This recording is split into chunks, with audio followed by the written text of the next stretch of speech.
দ্রুত নির্বাচন সম্পূর্ণ বিপক্ষে আমি। আমাদের এই এত রক্তপাতকে শুধু নির্বাচনের জন্য হয়েছে? এই ধ্বংসপ্রাপ্ত সংস্কার প্রতিষ্ঠানগুলোকে সংস্কার করতে হবে, দলগুলো সংস্কার হতে হবে, এবং তারপরে সুন্দর নির্বাচনের পরিবেশ তৈরি করে একটা গ্রহণযোগ্য নির্বাচন দিয়ে উনি জনগণের প্রতিনিধির কাছে ক্ষমতা দিবেন, এ নামে আশা করি। এবং এই জন্য ওনাকে আমার মূল্যায়নে 2027-এর আগে নির্বাচনই হওয়া উচিত নয়। এবং এটা পরিস্থিতির সাথে সাথে হয়তো এটা আবার রিইভ্যালুয়েট করতে হবে, রিথিঙ্ক করতে হবে, কারণ পরিস্থিতি যদি উন্নতি হয় তাহলে 2027, যদি পরিস্থিতি অবনতি হয় তাহলে দরকার আরও বেশি থাকতাম। মানুষ বলে যে উনি নির্বাচিত সরকার না, ইন্ডিয়াও বলেছে, এখান থেকে আমাদের বড় দলের নেতা বলেছে অনির্বাচিত সরকার। আমি যে বন্দিশালায় ছিলাম ওখানে অন্তত 500 লোক দেখেছি। এক আমি অলমোস্ট সবাইকে আমি জিজ্ঞাসা করেছি আপনি কি ভারতের বন্ধু মনে করেন, একজন পর্যন্ত বলেন না। না, না, 500 লোক ওখানকার কর্মকর্তা কর্মচারী দেখেছি। হ্যাঁ, আমার ডিউটি যারা করতো রুমে, তারা মানে 4 ঘন্টা পর ডিউটি চেঞ্জ হতো, তারপরে আপনার 1 মাস পর পুরো গ্রুপ চেঞ্জ হয়ে যেত। তো সেই হিসাবে 8 বছরে আমি প্রায় 500-র মতো দেখেছি ওখানকার ওই বাহিনীর লোক। এবং সবাইকে আমি জিজ্ঞাসা করতাম ভারতকে আপনি বন্ধু মনে করেন? একটা লোক পায়নি বন্ধু মনে করে। এবং কয়েকজন খুব খুব মানে দৃঢ়তার সাথে বলেছে এরা আমাদের আজীবনের শত্রু। এদেশের যারা প্রকৃত দেশপ্রেমিক তারা কোনোদিন ভারতকে বন্ধু মনে করতে পারে না। তো উনি একজন দেশদ্রোহী, ওনার 71 পূর্ব রাজনৈতিক জীবন দেখেন না, উনি কি করেছেন? উনি ভাষা আন্দোলনের, ওনার মতো আমি তো বলি যে আমি ওনাকে ভাষা সৈনিক বলি না, ভাষা সেনাপতি বলি, কারণ আমি চ্যালেঞ্জ দিয়েছি কয়েকটা সাক্ষাৎকারে। ওনার যে ভাষা আন্দোলনের জন্য ত্যাগ, এর সমকক্ষ কেউ নেই। আপনি দেখান, আমি তওবা করে আমার প্রত্যাহার করবো। তমুদ্দুল মজলিসের প্রথমে এটাকে ইনিশিয়েট করেছে, উদ্যোগ নিয়েছে, কিন্তু উনি ডাকসুর জিএস হিসাবে প্রথমে উনি পিকেটিং করতে গিয়ে অ্যারেস্ট হয়েছেন। তারপর 48-এর 27 নভেম্বর প্রথম আনুষ্ঠানিকভাবে পাকিস্তান তৎকালীন প্রধানমন্ত্রী লিয়াকত আলী খানের কাছে উনি ঢাকা বিশ্ববিদ্যালয়ের জিমনেশিয়াম মাঠে ছাত্র জনতার উপস্থিতিতে মেমোরেন্ডাম পেশ করেছে বাংলা রাষ্ট্রপতির জন্য। রংপুর কারমাইকেল কলেজে 52 সালে উনি ফেব্রুয়ারি মাসে ভাষা নেতৃত্ব থেকে মিছিল থেকে নেতৃত্ব দেওয়া মিছিল থেকে গ্রেফতার হয়েছে। 55 সালে আবার উনি গ্রেফতার হয়েছেন এই ভাষা ফেব্রুয়ারি মাসে ভাষা আন্দোলনের জন্য, এবং ওই সময় ওনাকে চাকরি থেকে বরখাস্ত করা হয়েছে। মানে ওনাকেও সরকার অন্যায়ভাবে বরখাস্ত করেছিল, আমাকেও সরকার অন্যায়ভাবে বরখাস্ত করেছিল। তো ওনার এর পরবর্তী দেখেন 55 আপনাকে ফিরিয়ে দেওয়ার এখনো কোনো মানে ই করা হয়নি, মানে আমার বাবাকে কিন্তু পরবর্তীতে কলেজ থেকে চিঠি পাঠানো হয়েছিল যে আপনার প্রতি অন্যায় করা হয়েছে, আমরা আপনি চাকরিতে পুনর্বহাল করতে চাই, আপনি আসেন জয়েন। তো আমার বাবা ততদিনের জামাতের রাজনীতির সাথে সরাসরি যুক্ত হয়ে গেছেন, ফুল টাইম যুক্ত হয়েছেন। তো উনি এই 55 থেকে নিয়ে 71 16 বছর দেখেন ওনার ভূমিকা। উনি সমস্ত গণতান্ত্রিক আন্দোলনের অগ্রভাগে ছিলেন। 1969 সালে যেটা আপনার পিডিএম হলো, পাকিস্তান ডেমোক্রেটিক মুভমেন্ট, সর্বদলীয় একটা ঐক্য, সর্বদলীয়। এর আগে 66 জনের মতো কপ হয়েছিল, কম্বাইন্ড অপোজিশন পার্টি, দুটিতে উনি নেতৃস্থানে ছিলেন। পিডিএমে উনি জেনারেল সেক্রেটারি ছিলেন। একটা সর্বদলীয় ঐক্যের একটা জেনারেল সেক্রেটারি মানে একটা বিশাল বড় ব্যাপার। এই আব্দুল সামাদ আজাদ যে আওয়ামী লীগের ভাইস প্রেসিডেন্ট ছিলেন, যে উনি তখন জয়েন্ট সেক্রেটারি, আমার বাবা যখন সেক্রেটারি যেতেন। তো উনার গণতান্ত্রিক ভূমিকা নিয়ে কারো 70 ইলেকশনে শেখ মুজিবের কাছে উনি প্রথম দিনই বলেছেন, অনেক রেজাল্ট আসার পরেই বলেছেন নির্বাচিত প্রতিনিধির কাছে। তো ওনার 71-এর ভূমিকাটা ছিল দেশের প্রেমে, এই দেশটা আমরা ভারতের দাস হয়ে যাব ওইভাবে গেল। আমরা গণতান্ত্রিক প্রক্রিয়ায় তো 26 বছর পরে একটা নির্বাচন হয়েছিল, ওটাতে সরকার জোর করে দিচ্ছিল না, আমাদের ধৈর্য ধরা উচিত ছিল। এটা হলো ওনার দর্শন ছিল, ধৈর্য দিলে আমরা একসময় পেতাম, আমাদের হাতে চলে আসতো, আমরা অধিকাংশ জনগোষ্ঠী, আমরা মেজরিটি, আমরা আমাদের কাছে ক্ষমতা চলে আসতো। আস্তে আস্তে তো একটা পর্যায়ে এসেছিল, তো এমন একটা পরিস্থিতি এসেছিল, তখন তো আমাদের হাতে ক্ষমতা এখন তো উপস্থিত হয়েছে, অবস্থা তৈরি হয়েছিল। এবং ইয়াহিয়া খান প্রকাশ্যে ঘোষণা দিয়েছেন, পাকিস্তানের ভবিষ্যৎ প্রধানমন্ত্রী শেখ সাহেবকে ঘোষণা দিয়েছেন।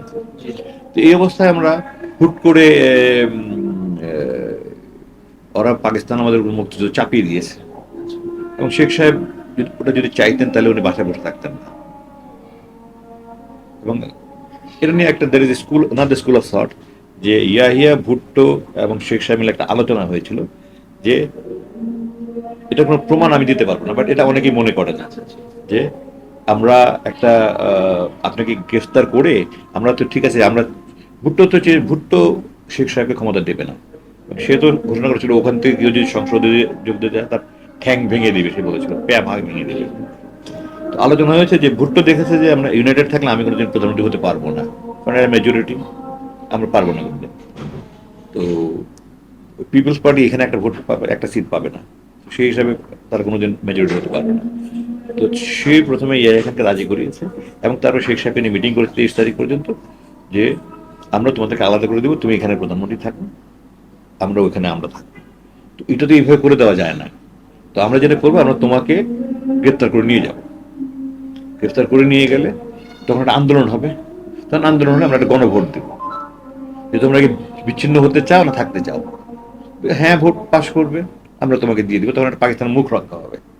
এইভাবে আমরা কীভাবে ছেড়ে দিই, এরকম আলোচনা হয়েছিল। কেউ কেউ মনে করে, অনেকেই মানে তখনকার যারা বুদ্ধি ছিলেন তারা অনেকেই, অনেকে না হলে অনেকেই, কেউ কেউ মনে করে এটা সত্য কি মিথ্যা আল্লাহ জানে। কিন্তু উনি স্বাধীনতা চেয়েছেন, স্বাধীনতা যুদ্ধে ঘোষণা দিয়েছেন, এমন কোনো প্রমাণ দিতে পারেন না। আমি যেটা বলে যে উনি টেলিগ্রাম পাঠিয়েছেন, এটা মিথ্যা কথা।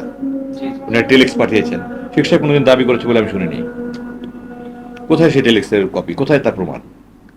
পরবর্তীতে তো প্রেসিডেন্ট জিয়াউর রহমান 26শে মার্চ ঘোষণা। 26শে মার্চ, জি। তো ওনার ওটা রাজনৈতিক দর্শন ছিল। রাজনৈতিক দর্শনের জন্য কাউকে কোনো অপরাধী সাব্যস্ত করা যায় না। আপনি দেখেন যেইভাবে 1947 সালে দেশ বিভাগ হয়েছে, টু নেশন থিওরি, যেটা পাকিস্তান এবং ইন্ডিয়া, এটা হলো 48 অগস্ট মাসে। 1940 লাহোর প্রস্তাবে কিন্তু শেরেবাংলা একে ফজলুল হক 3টা রাষ্ট্রের প্রস্তাব দিয়েছিলেন। ওই পশ্চিম পাকিস্তান একটা, ওটা পাকিস্তান, আমাদের এইটা বর্তমান বাংলাদেশ ভূখণ্ড এবং পশ্চিমবঙ্গের একটা বড় অংশ নিয়ে, ইনক্লুডিং ক্যালকাটা, পশ্চিম দিনাজপুর, নদিয়া টদিয়া সহ, এটা একটা দেশ, আর ভারত একটা দেশ। ওনারা কিন্তু টু নেশন থিওরির বিরুদ্ধে ছিলেন শেরেবাংলা বাংলা একে ফজলুল হক এবং হাসান শহীদ সোহরাওয়ার্দী। কিন্তু এই দুজনে কিন্তু পরবর্তী মুখ্যমন্ত্রী হয়েছেন। ওনার রাজনৈতিক কারণে কোনো একটা কিছুর পক্ষ অবলম্বন করা কোনো দোষ নয়, কোনো অপরাধ নয়। আমার বাবা রাজনৈতিক দৃষ্টিকোণ থেকে দেশপ্রেমিক হিসাবে ওনার কাছে মনে হয়েছে যে এটা আমার দেশের জন্য কল্যাণকর। আমরা ভারতের স্বাধীনতা যুদ্ধ করা আমাদের জন্য অকল্যাণকর হবে, এবং এটা আমরা একদিন বুঝতে পারছি। বর্তমান অন্তর্বর্তীকালীন সরকার কেমন করছে, মানে জাতির আশা আকাঙ্ক্ষার প্রতিফলন ঘটাতে পারছে কিনা, এবং ইউনূস সরকারকে আপনি আপনার কিভাবে মূল্যায়ন করেন? ব্রাভো বলি, দে আর ডুইং ব্রিলিয়েন্ট আমি বলবো। একটা ধ্বংসস্তূপ থেকে গত 8.5 মাসে দেশ যা চালিয়েছে, এক প্রেসিডেন্ট জিয়ার সময় আমরা কিছুদিন সুখে শান্তিতে ছিলাম, আর এত শান্তিতে কোনোদিন মানুষ ছিল না। একটা ধ্বংস, তারা অর্থনীতি ধ্বংস করেছে, প্রশাসন ধ্বংস করেছে, সমস্ত বিভাগ তারা ধ্বংস করেছে, ব্যাংকগুলিকে লুটপাট করেছে। এই অবস্থা থেকে যে অবস্থায় আমরা এসছি গত 8.5 মাসে, আমি 71 সালের আগে, আমি পাকিস্তান আমল থেকে বলছি, সারা জীবন জেনেছি রমজান আসলে দ্রব্যমূল্য বৃদ্ধি হয়। এবারে হয়েছে, এবার দ্রব্যমূল্য সম্পূর্ণ নিয়ন্ত্রণে ছিল, কমেছে। এই রমজানের সিরিয়াস সময় লোডশেডিং তো এটা নিত্য নৈমিত্তিক ব্যাপার ছিল, এটা হয়নি। আপনার আইন শৃঙ্খলা পরিস্থিতি, বাংলাদেশের আইন শৃঙ্খলা একবার আহামরি ভালো কখনোই ছিল না। এই খুন, ধর্ষণ, এগুলো, লুটপাট, আগুন লাগানো, এগুলো নৈরাজ্য কম বেশি সবসময় ছিল। বরং এরকম একটা ধ্বংসযোগ্যতা তিনি তুলছেন অর্থনীতি, মানে রেমিটেন্স বাড়ছে, আমাদের রিজার্ভ বাড়ছে, আমাদের বিদেশ থেকে আপনার আটক বন্দি ফিরে আসছে, চায়না ভিজিট দেখেন, আপনার বিমস্টেক সম্মেলনের চেয়ারম্যান হয়েছে, বিডা সম্মেলন, মানে ডক্টর ইউনূসের মতো একজন ব্যক্তি ছাড়া কোনো বিকল্প ছিল না এই অবস্থায়। আপনি আমাকে বলেন, হু ইজ দ্য অল্টারনেটিভ? ওনার যে ইন্টারন্যাশনাল ইমেজ আছে, চোখে চোখ রেখে যেভাবে তিনি প্রত্যেকটি ক্ষেত্রে বলেছেন, এবং ওনার অঙ্গীকার যে এই জুলুমের, উনি বলছেন আওয়ামী জাহেলিয়াত, আওয়ামী যুগে উনি আওয়ামী জাহেলিয়াতের তুলনা করেছেন। এত বড় বুকের পাটা বাংলাদেশের কোন সরকার প্রধানের ছিল? তো উনি, আমি মনে করি এই যে প্রশাসন যারা আছে,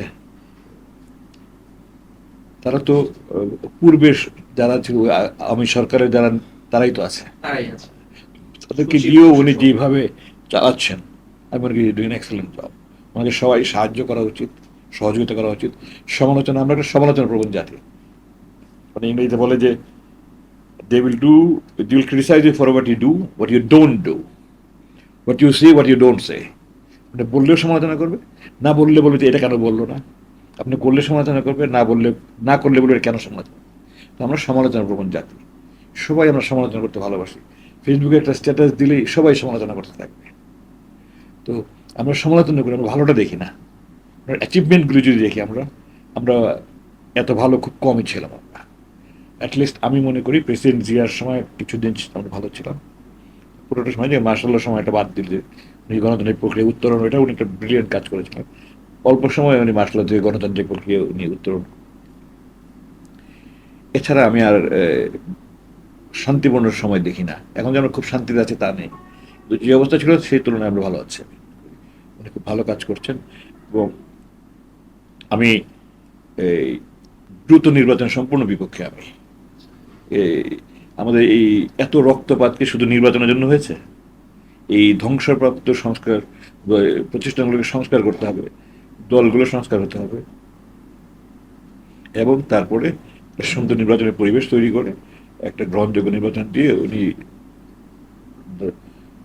জনগণের প্রতিনিধির কাছে ক্ষমতা দিবেন, এটা আমি আশা করি। এবং এই জন্য ওনাকে আমার মূল্যায়নে 2027-এর আগে নির্বাচনই হওয়া উচিত নয়। এবং এটা পরিস্থিতির সাথে সাথে হয়তো এটা আবার রিইভ্যালুয়েট করতে হবে, রিথিঙ্ক করতে হবে, কারণ পরিস্থিতি যদি উন্নতি হয় তাহলে 2027, যদি পরিস্থিতি অবনতি হয় তাহলে দরকার আরও বেশি থাকতে হবে। মানুষ বলে যে উনি নির্বাচিত সরকার না, ইন্ডিয়াও বলেছে, এখান থেকে আমাদের বড় দলের বলেছে অনির্বাচিত সরকার। মানে শেখ হাসিনাকে ফেরত দেওয়া হবে, নির্বাচিত সরকার আসলে তখন এটা নিয়ে না না, এই সরকারকে অনির্বাচিত আনইলেক্টেড বলেছে। ইলেকশন যে সিল দিয়ে নির্বাচিত হতে হবে এটা তো কোথাও কোরআনের বাণী নয়। খলিফারা নির্বাচিত হয়েছে, কোনো সিল দিয়ে নির্বাচিত হয়নি, একজন এক এক প্রক্রিয়া নির্বাচিত হয়েছে। তো জনগণ রাস্তায় নেমে ফেস্টিভালকে সরিয়ে দিয়েছে, জনগণ ওনাকে নির্বাচিত করেছে, এটা কণ্ঠ ভোটে হয়েছে আমি মনে করি। সেই দৃষ্টিকোণ থেকে উনি জনগণের নির্বাচিতই প্রধান সরকার প্রধান। জনগণ তো মুখে উনাকে নির্বাচিত করেছে, জনগণ তো তাকে পতন করেছে। জনগণ তো বলেনি যে অমুককে দাও, উনাকেই দিয়েছে। জনগণের প্রতিনিধি যারা ওখানে রাস্তায় কাজ করেছে, আন্দোলন করেছে, উনারাই তো ওনাকে দিয়েছে। তো তাহলে উনি জনগণের না কেন? নির্বাচনের প্রক্রিয়াটা ভিন্ন হতে পারে, কোথাও কেউ বলতে পারবে না নির্বাচন মানে এই ভোট, যেটা আমাদের প্রচলিত গণতান্ত্রিক ব্যবস্থা আছে, ভোটের সিল দেবে। কিন্তু এটা তো কোরআনের বাণী নয়। নির্বাচন প্রক্রিয়া জনগণ রাস্তায় নেমে বলেছে আমরা পরিবর্তন করেছে, তো এটা জনগণের নির্বাচিত, পরোক্ষভাবে জনগণকে অনির্বাচিত বলার কোনো সুযোগ নাই। এবং উনি যেভাবে দেশ চালাচ্ছেন, ঠান্ডা মাথায় চিৎকার চেঁচামেচি করেন না, ঠান্ডা মাথায় খুব সুন্দরভাবে উনি দেশ চালাচ্ছেন।